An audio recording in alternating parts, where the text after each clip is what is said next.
Welcome to the fifth episode of our series, The Mother Earth.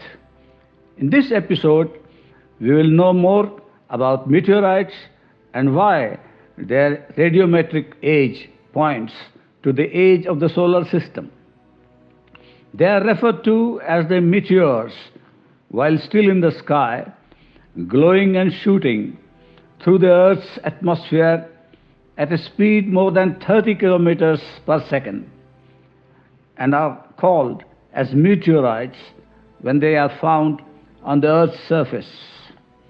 The friction offered by the 480 kilometers thick atmosphere increases speedily during the downward journey of the meteor. The heat generated makes it glow and burn. Only the survivors reach the Earth. They are often nicknamed as the shooting stars. We know by now that they couldn't be stars, isn't it? When spotted and then traced, they are referred to as falls. Most falls are often reduced to dust size, as also their fragmentary debris gets immersed in the vast oceans occupying the Earth's surface. They even get mixed with soil when they shower on the continental crust. About 15,000 tons of this material enters the Earth's atmosphere each year. A find, on the other hand, refers to that meteorite which could not be seen falling, but has been discovered and recognized because of its special characters. An exhaustive record of the falls and finds for about 70,000 meteorites now exists, along with their samples, in various museums of the world. That these stones were unique, heavy for their size because of their metal content, was marked by the ancient civilizations 3200 BC, who used them as artifacts. In the 4th and 5th century, they were still thought to be early stones which were carried aloft by strong winds but returned ultimately to the earth. Some also thought them to be fragments of the sun, but it was soon discovered that though found on the Earth's surface, meteorites don't belong to the Earth. But such metal-rich meteorites, currently referred as the iron meteorites, or the irons, or only as siderites, are not so frequently found. Now we know that they comprise only about 4% of the total meteorite finds on the Earth's surface. These ions are constituted of almost 98% metal, chiefly alloys of iron and nickel, with a density range of about 7 to 8 grams per cc. It is about twice the average density of the meteorites, which is varying between 3 to 4 grams per cc, and about thrice the density of common rocks, ranging between 2 to 3 grams per cc, that are present in the Earth's upper crust. Their Fe content is exceptional, extraordinary, isn't it? Terrestrial rocks are not so rich in their Fe content. Besides Fe, the ions contain a substantial amount of nickel also, say varying from 5% to even 60% nickel in individual samples. Since the ions are resistant, they are not easily fragmented during their journey through the Earth's atmosphere.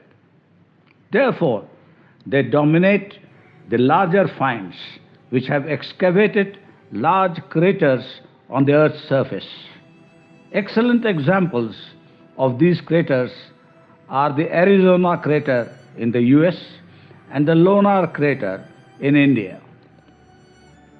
But the iron-nickel alloys, kamacite with 4 to 6% nickel, or taenite with 25 to 65% nickel in them, often gets oxidized with time, subsequent to their impact on the Earth's surface.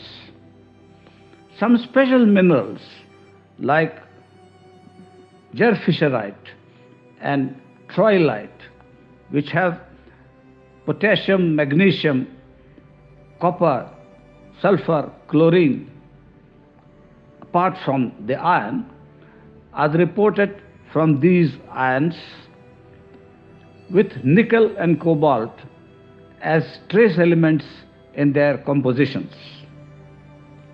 But the very presence of the iron-nickel alloy minerals and other iron-nickel sulfide minerals in them is a strong proof showing that the environment in which they crystallized and separated from a melt was oxygen poor.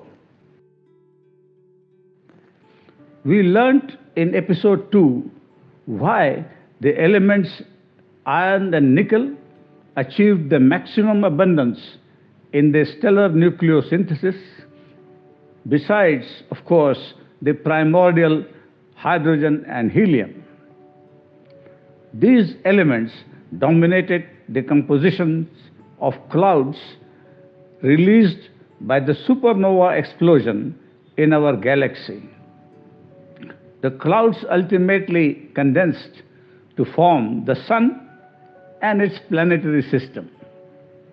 Most of the iron-nickel released by the supernova got consumed in the compositions of the solid planets with high density comprising the inner solar system. Another kind of meteorites contains equal proportion of silicate minerals and metals. They are referred to as the stony irons or the stony iron meteorites, or also as the siderolites. These meteorites have a density range of 5 to 6 grams per cc, but are far less abundant. In fact, the least abundant, comprising only about 1% of the meteorite finds. The most frequent finds and falls are those in which the iron, magnesium, calcium, silicate minerals like olivine, orthorhombic pyroxene, and plagioclase dominate, comprising almost 95% of the composition. This abundance of such minerals is known to us from the terrestrial rocks like peridotite, pyroxenite, troctolite, and gabbros. These meteorites contain only 5 to 10% iron, nickel, cobalt, distributed in the compositions of silicate minerals as well as in the metal alloys kamacite and taenite. Therefore, they have a high density of about 3.6 grams per cc and are also magnetic, which makes their identification easy. Their density is almost 1.5 times the density of common terrestrial rocks. But because of their similarity in mineral assemblage and appearance, they are referred to as stony meteorites or simply the stones. The overwhelming abundance of silicates in them shows first the availability of silicon and oxygen at the stage of their formation in the solar system, besides providing the evidence for the oxygenated environment in which the stony meteorites crystallized. This is in contrast to the oxygen-poor environment in which the sulfide minerals of the ions or iron meteorites crystallize.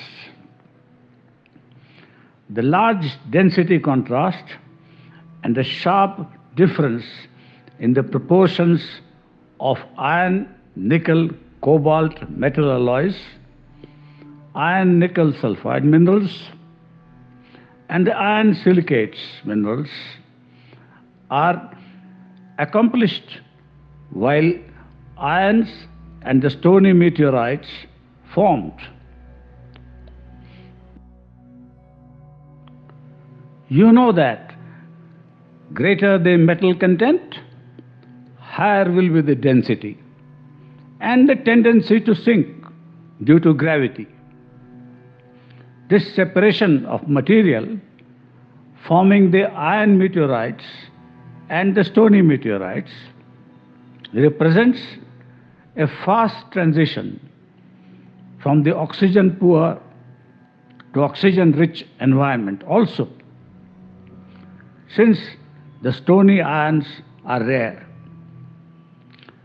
Similar density variation with increasing Fe in compositions of the olivine and orthopyroxene silicate groups is known from the terrestrial as well as the lunar rocks. About 85% of all the stony meteorites contain numerous tiny round droplets of olivine and pyroxene, ranging in size from 0.1 millimeter to more than 2 centimeters.